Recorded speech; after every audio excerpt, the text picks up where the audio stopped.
Welcome back to another edition of Full Circle Ancestry's Slovakia and More tour. This is part 3, Castle, Culture, and Conservation. Let's start by reviewing the map showing our stops in part 2. We started in Bratislava and visited Modra, Trnava, and Banská Štiavnica. Now let's continue our journey across Slovakia, first heading north to Orava Castle, or Oravský hrad. On the way we passed some nice sights, including crossing the longest river in Slovakia, the Vá River, in Ružomberok. We also got a passing vista of the Church of St. Michael the Archangel in the village of Valašská Dubová. Finally, a quick glimpse of Kastíl Kubíny, a restored 18th century Baroque manor house in the village of Vyšný Kubín, now serving as a modern and rather swanky-looking hotel. Arriving at the base of Orava Castle, one quickly realizes that most of the expedition to and through the castle will be uphill. A series of archways served as nested defensive gates in the ages gone by. This carving indicates the year 1543, but Orava Castle indeed goes back even farther than that. The castle was built on the site of an older wooden structure, built in response to the Mongol invasion of Hungary in 1241, to bolster the kingdom's defense against potential future invasions. It was expanded over the years, reaching its ultimate extent around 1611 under the tutelage of the Turzo family. After a major fire in 1800, it was left to fall in ruin, but it has been largely restored to its vintage condition. Here we see what today's castle curators think the exterior might have looked like in the old days. Only a small section is painted in this way. Perhaps that's a good thing. Continuing through the series of archways, we get to the main courtyard, sitting still rather far below the highest towers. Many a stair was trodden to reach their higher structures. With a touch of immodesty and self-aggrandizement, the Turzo family's hand in bringing the castle to its ultimate expression of power is immortalized in this carving and inscription. Translated from Latin, it reads, quote, "Sacred to Jehovah, the best and the greatest, while Matthias II held the scepters of Hungary and ruled the states and peoples of the Bohemians.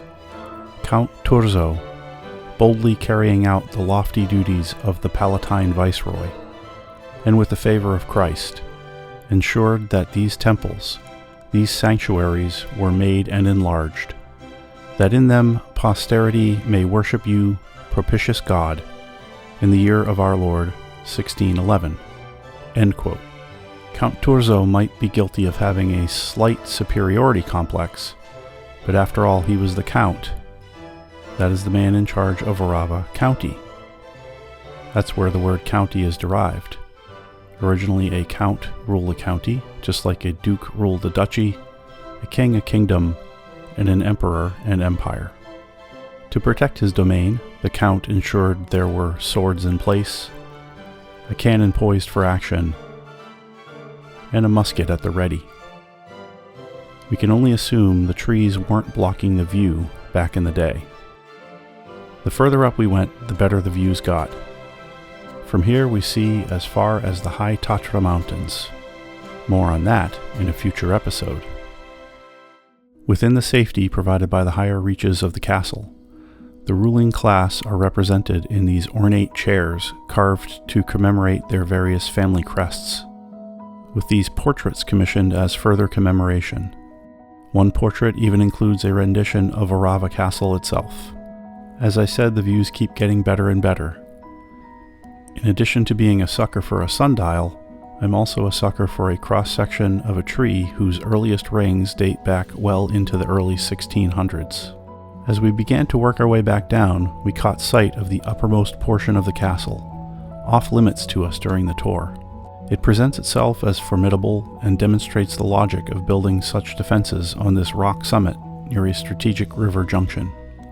Moving on from Orava Castle, let's head toward food and folk music, the cultural component of today's journey. Next stop is Koliba pod Rohačmi. Historically, a koliba was a shepherd's hut or cabin, located up in the hills for use while the sheep were grazing. The term has come to be applied to a restaurant with a rustic atmosphere serving traditional Slovak food in a cozy setting. The balance of the restaurant's name translates to Under the Rohache, a reference to our location near a rugged ridge in the western reaches of the Tatra Mountains. The menu lives up to our expectations with many well-known Slovak dishes, and inside you feel like you've stepped back into a different age, when life was harsh but places like this provided solace. Our group sat down to a nicely prepared lunch. A sample of some fan favorites, such as halushki, strapachki, a pieroga, and a palitsinka, covered the plate. Cuisine is part of culture, with some of these dishes going back generations, yet still enjoyed by modern Slovaks as well as tourists. For a non-culinary dessert of sorts, we got a flavor of the local folk music culture. This group of 6 performers came to the Koliba from the nearby village of Zashkov to perform several traditional songs. The gentleman with the bass violin led the troupe. Interestingly, these people had never performed as a unit before. The younger children are in a folk education program, learning about traditional dress, music, and song. One of the girls had never performed for an audience before.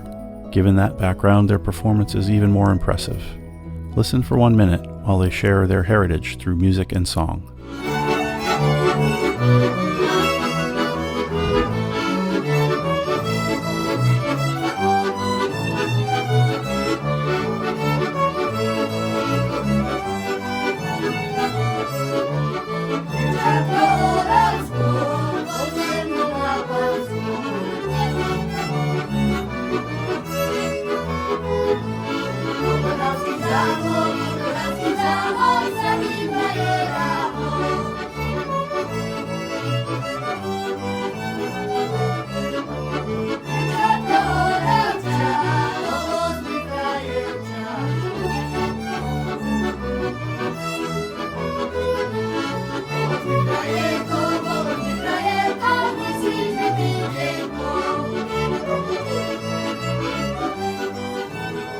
As the folk music winds down, we wind ourselves up and get along to the next stop, the Orava Village Museum, or Muzeum Oravske Dediny. We didn't have far to go, as the Koliba is adjacent to the museum entrance, which covers the whole area shown here. This is an open-air museum, often referred to in this region as a skansen. The now genericized term comes from a museum of the same name in Sweden, opened in 1891. This place exists because of the foresight of the people who embarked on this conservation effort in 1967, keeping alive the history of everyday life in centuries past. Many houses were taken from their original location and brought here for reassembly. Others are reconstructions of original structures. They even have a traditional maypole. Various types of buildings are represented, such as farmhouses with horse collars hanging from the walls at the ready. Here is a kitchen with wood-fired oven and cooktop. The backside of the oven provides a crude form of central heating by extending into the adjoining living room, which also serves as the family's bedroom.